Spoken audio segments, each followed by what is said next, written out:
मेरी पढ़ने की आदत इतनी ज़्यादा कॉन्सेंट्रेटेड हो गई थी आवाज़ में, बिकॉज रिहर्सल चलती रहती थी और मैं पढ़ाई करती रहती थी। तो आप कितना भी शोर कर लो, आप बैंड भी बजा लो, but I would be focus. So I think वो रिहर्सल के टाइम पढ़ाई करना is a good memory. Wow, I like to mention here कि जब मैं गाना रिकॉर्ड कर रही थी अमाल के लिए, Manoj ji has written it beautifully, तब I wasn't in a relationship, but जैसे ही मैंने गाना सुना, आमतौर पे आप किसी कैरेक्टर के लिए गा रहे होते हो, you have to emote their feelings.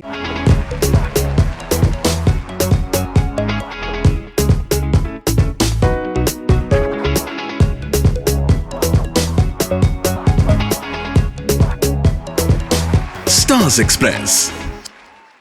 बड़ी खुशी होती है मुझे और जब रेडियो सिटी 91.1 पर बहुत अरसे के बाद उसी फॉर्मेट को करना जो कि जिससे मेरी शुरुआत हुई थी रेडियो पे, जिसको हम म्यूजिकली आजम कहते थे। And I think Palak is one of those few people, एक बहुत सोल कनेक्ट है म्यूजिक के साथ, इंसानियत के साथ, and just generally the way she is, what a blessed girl. और मिसेस बनने के बाद ये पहला इनका यहाँ पे विजिट हो रहा है। हैप्पी शादी टू यू, हैप्पी शादी टू यू, शादी जच रही है यूं, ब्यूटीफुल लग रही है क्यों। What is this glow? What is this glow? And Thank you so much, Archana. It's always a pleasure to meet you. I know, and मैं तो आपके रिसेप्शन में आपको देख के अचंभित थी कि भैया she so normal, like party चल रही है। मतलब पार्टी में भी लोग स्ट्रेस में चलते हैं, but Palak is always relaxed. And अभी एग्जाम टाइम चल रहा है और इससे पहले कि हम शादी वादी बात करें, you are an exceptional student, जो पीएचडी भी उनकी चालू है आपकी। हाँ जी। तो डॉक्टर भी बन जाएगी, डॉक्टर पलक मुछाल। कैसे एग्जाम में भी काम ऐसे ही थे आप जैसे अभी हो लाइफ में? एग्ज़ाम्स के टाइम इतनी काम नहीं थी, बिकॉज मेरे लिए बहुत ज़्यादा इम्पोर्टेंट था मेरिट में आना, एंड हमेशा मेरिट की तैयारी हुई, आई भी मेरिट लिस्ट में। काफ़ी स्ट्रेस हो जाया करता था, बट माई मॉम एंड पापा वो the biggest support system, because they made me very very comfortable. अगर मैं एग्ज़ाम के लिए निकल रही होती थी, दे वुड टेल मी छोड़ के आ जाना, नहीं आए तो छोड़ कर आ जाना। वाह, तो वो कम स्ट्रेस में रह के आपको थोड़ा सा रिलैक्स कर देते थे। तो ये इम्पोर्टेंट है, कोई तो रिलैक्स रहे। बट आप कैसे थी? पूरी रात जग रही थी, जगराते करते थे, कैसे थे आपके? नहीं, सो मेरी जो पढ़ाई थी वो समर वेकेशन में मोस्टली कंप्लीट हो जाया करती थी, क्योंकि you used to be doing shows that time also. हाँ, तो वो ट्रैवल के टाइम ही पढ़ना होता था। सो प्रिपरेशन तो पहले से ही हो जाती थी, बट स्ट्रेस होता था। एक कोई याद है कैसे आप कहाँ पढ़ रहे थे? मतलब ट्रेन में चलते हुए या कुछ ऐसी कुछ याद है कुछ अलग वाली? मेरी पढ़ने की आदत इतनी ज़्यादा कॉन्सेंट्रेटेड हो गई थी आवाज़ में, बिकॉज रिहर्सल चलती रहती थी और मैं पढ़ाई करती रहती थी। तो आप कितना भी शोर कर लो, आप बैंड भी बजा लो, but I would be focus. So I think वो रिहर्सल के टाइम पढ़ाई करना is a good memory. Wow, this is like when I listen to radio and music together, तो मुझे ऐसा लगता था मैथ्स के टाइम पे I can manage this, but आप तो भाई महान है कि you can do any subject, right? Thank you. Wow, amazing. Firstly वाला कितने सारे कॉन्ग्रेचुलेशंस बोलूं, बट ऑनेस्टली सनम तेरी कसम की एक विन हुई है, और ये इतना ज़्यादा बॉक्स ऑफिस प्यार जो मिल रहा है, जो पिक्चर को प्यार तो बहुत मिला था पहले भी, ये इसको लेके कितनी खुशी हो रही है? जैसे एक बोर्ड एग्जाम में 90s का आना होता है ना, वैसे वाली फील है क्या ये? बिल्कुल, बहुत ज़्यादा खुशी है कि सनम तेरी कसम को इतना सारा प्यार मिल रहा है। जैसे कि आपने कहा कि पहले भी प्यार मिला था, बट आई थिंक जितने ऑडियंस तक फिल्म इस बार पहुंची है, दैट्स एक्सेप्शनल। एंड गाना नंबर 1 पे ट्रेंड कर रहा है पिछले 2 हफ्तों से, and the amount of love people are showering upon the film, it's unreal. क्या आपको मैसेजेस क्या क्या आ रहे हैं? मुझे बहुत सारे वीडियोस मिल रहे हैं जो सोशल मीडिया पे लोग भेज रहे हैं, जहाँ पे लोग फिल्म देखते देखते रो रहे हैं। People are singing along. Yesterday I went with my husband to watch the film again. How cute! And the atmosphere, कौन से सिनेमा हॉल में गए थे आप? Infinity. And was it full? It was, yes, almost full. And the amount of love people were showering live to the film was insane. And जैसे ही गाने बज रहे थे, people were singing week 3 में हैं अभी तो. Exactly. और अभी भी लोग गा रहे हैं. Yes. Wow, that is the magic of a well-made movie with well intentions. बहुत प्योरिटी से ये पिक्चर बनाई गई है। हिमेश रेशमिया ने जो रूह दी है इस फिल्म को, दैट लिटरली हर 10 मिनट में गाना आ रहा था, and you literally were in the story telling of it all. How was it Palak to एक तो उनके लिए गाना गाना, and you know the passion that he has, मतलब वो खुद के हाथ को ही मार देंगे, मतलब कितना जोश होता है उनके अंदर। और दूसरा ऑफ कोर्स क्योंकि पिक्चर भी पैशन एक्स है, it kind of reflects Himesh ji's energies in that sense.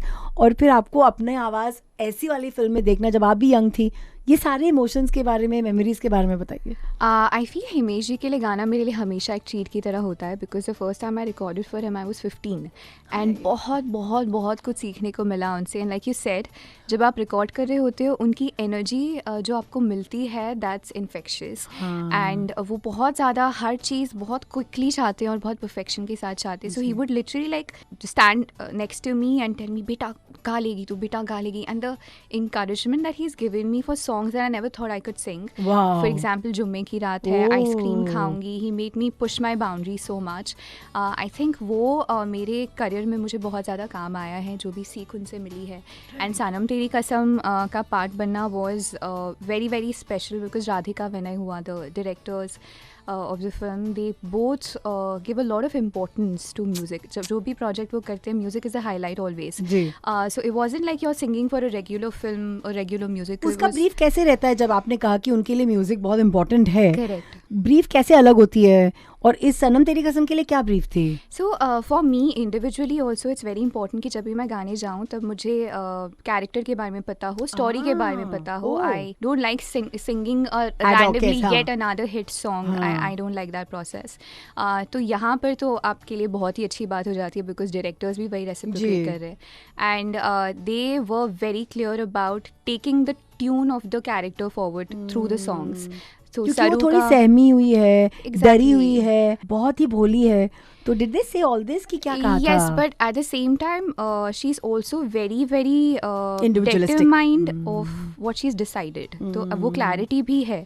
तो वो जो emotions थे बहुत intense थे and वो जो part था उतने में ही वो सारे emotions deliver करने थे. तो it was quite challenging but very interesting also. तो you want to tell us something about the movie itself. आपने जब देखी, आपके लिए as a youngster क्या chord touch कर गया? Because सबके लिए movie कुछ अलग बात है. Correct. What I like the most is कि स्टोरी में आप पर इमोशंस थोपे नहीं गए. It's not like they are hammering the love story on you.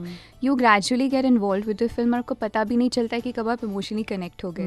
So that realness in the film is what touched me the most. और अगर part 2 बनेगी तो are you excited about it कि क्या feeling? Very excited. I think बहुत सारी चीज़ें हैं जिसको हम सेलिब्रेट करना चाहते हैं, but there is a movie जो आई थिंक वुमेन, और क्योंकि वुमेन्स डे भी आ रहा है और वुमेन की अलग जर्नी होती है. यू बीन वेरी ब्लेस्ड कि आपकी फैमिली आपको न सिर्फ सपोर्ट करते हुए आपके प्रोफेशन में आपको हमेशा आगे लेकर गए हैं, but not every girl has been that fortunate. In fact शादी के बाद तो और भी निखर के आप काम कर रहे हो. Bless everybody at Mithun Zain as well. तो मैं पूछना चाहती हूँ, Mrs It's such an important story to tell. Yes. और क्या आपको रोना है देख के कि लड़कियों को ये सब फेस करना पड़ता है? एग्जैक्टली बिकॉज मुझे इस गाने के लिए हरमन भवीजा जी जो प्रोड्यूसर है फिल्म के, उन्होंने अप्रोच किया था एंड गाते वक्त ही मुझे फिल्म की स्टोरी बताई गई थी. एंड यूजुअली जो भी विमेन सेंट्रिक फिल्म्स होती हैं उसमें बहुत ही जो बहुत एक्स्ट्रा अत्याचार होता है वो दिखाया जाता है, बहुत लार्जर देन लाइफ वे में उसे प्रेजेंट किया जाता है. बट बहुत कम होता है कि जो डे टू डे स्ट्रगल्स होते हैं उन्हें इस तरह से दिखाया जाए इतनी सिंप्लिसिटी के साथ. एंड यूजुअली वो बहुत अंडरमाइन कर दिया जाता है कि हाँ ये तो नॉर्मल बात है, इसमें क्या हुआ, अगर कुछ बहुत बड़ा अत्याचार नहीं हो गया है तो अत्याचार है ही नहीं. So I feel that struggle in the way Sania has played that character, she is amazing.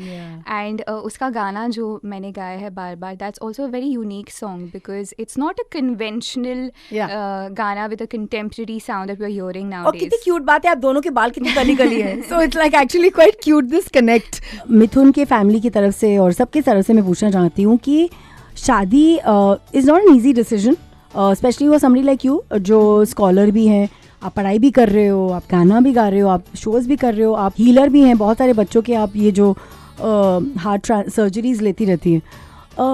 How do you balance your life and how did you manage to say yes कि हाँ मैं ये शादी करूँगी? तो ये एक्चुअली लव के महीने में फरवरी में पूछना बहुत ज़रूरी है कि एक लड़की जब डिसाइड कर रही है कि यही मेरा पति बनेगा, वो कैसे डिसाइड करती है? मेरे लिए डिसाइड पेरेंट्स ने कर दिया था. लेकिन जब डिसाइड हो गया उसके बाद when I got to know Mithun ji, I felt like हमेशा जितने लोग मुझे जानते हैं including you have always found me to be a very happy person, a very content person. तो वो एक बहुत चैलेंजिंग बात थी कि वो खुशी को मेंटेन करना या उसे अपग्रेड करना. But I would say literally शादी के बाद मेरी खुशी दोगुनी हो गई है. And he is such an amazing person. I keep saying this that every day when we wake up he make sure that मेरा दिन जो भी है उस दिन मैं सबसे ज़्यादा खुश रहूँ. एवरी डे ही tries to make me feel this. नहीं मतलब क्या है वो, क्या are you getting coffee in bed, are you getting some extra breakfast made by him, क्या हो उनकी तरफ से हो क्या रहा है pampering exactly? You know I feel कि मेरी लाइफ में बहुत सारी ऐसी चीज़ें हैं जो बहुत इंपॉर्टेंट हैं, सिर्फ मेरे लिए ही नहीं बल्कि बहुत सारी फैमिलीज डिपेंड है मुझ पर. जब भी मैं कॉन्सर्ट करती हूँ उसका भी पर्पस हार्ट पेशेंट्स की सर्जरी होता है. सो मेरे लिए एक ऐसा लाइफ पार्टनर होना जो सपोर्टिव हो वो बहुत इंपॉर्टेंट था. And he supports me in every way. He encourages me in a way that nobody has before. Wow. And it just feels like I've gotten like additional wings to me. So yeah, that's the support that he offers. Parents और family के बाद एक दूसरा हाँ जी, पक्का साथी मिल गया है. कोई ऐसा मोमेंट है जहाँ पे आप घर पे बैठे बैठे जैसे साउंड ऑफ म्यूजिक होता है ऐसे गा रहे हो, मामा मिया फील हो रही है, ऐसा होता है क्या? एक्चुअली हम दोनों म्यूजिकल बैकग्राउंड से आते हैं प्रोफेशनली. सो हम कोशिश करते हैं कि प्रोफेशन के बारे में सबसे कम बात करें, वो बाहर छोड़कर आए. बट म्यूज़िक ही उसी का आधार है. सो म्यूज़िक से तो नहीं बच सकते बट या प्रोफेशनली बातें कम होती हैं. So do you guys indulge in OTT or you know just like binge watching? क्या है वो एक एक्टिविटी टुगेदर जो बहुत स्पेशल है? Whatever we do together, अगर हम ट्रैवल भी करते, अगर हमें लंबी लाइन में भी खड़ा रहना रहे तो हम बोलते हाँ थोड़ी देर और लाइन में खड़ा कर लो. We just enjoy spending time together no matter what we are doing. Love you Palak, thank you. Love आपके लिए क्या है? जाने से पहले बोल के जाओ. आई थिंक लव मेरे लिए इंस्पिरेशन है, मोटिवेशन है, एक्साइटमेंट है. It's the soul to my body. Yeah. So beautiful. God bless this girl. My God, everything is in the right place. And क्या खूबसूरत लग रही हैं. I'm sure you're watching us on live at the Radio City Mumbai, हमारा Instagram handle. Lots of love, Palak. I hope you enjoyed. Very much. Radio City, Radio City, Radio City, Radio City. रग रग में दौड़े city.